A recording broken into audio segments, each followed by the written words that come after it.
Today we're taking a look at LEGO Star Wars set number 75456, the 2026 Advent Calendar, with a retail price of $45. Now, instead of going through all 24 items one by one, I'm going to divide this review into 5 parts. Minifigures, ships, creatures, other vehicles, and junk that will end up in my spare parts bin the second I finish recording. Starting with the minifigures, we have 7 in total. Mando looks great. I really like the sweater print on his torso. I love the little Grogu on the front.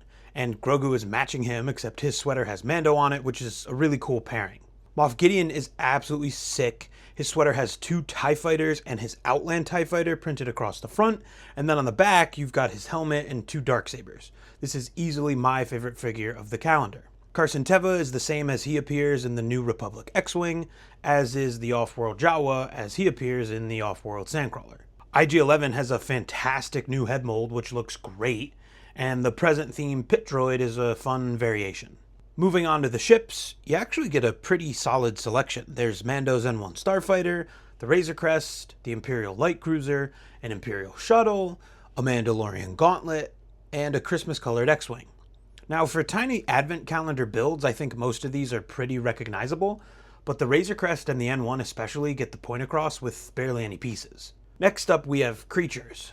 The Mudhorn is The Bantha is also But the Dewback and the Blurg, I actually really like these. For builds this tiny, both of these capture the actual creatures surprisingly well, and they're probably my favorite non-minifigure builds of this whole calendar.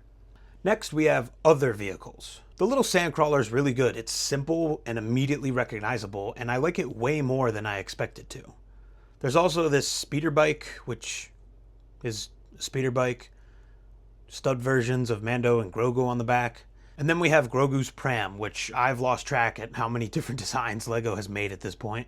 Finally, we have the junk. We've got some tables, some presents, a weapons rack, Beskar, Moff Gideon's accessories, and every single one of these will be disassembled and dumped into my spare parts bin approximately 4 seconds after I finish recording this.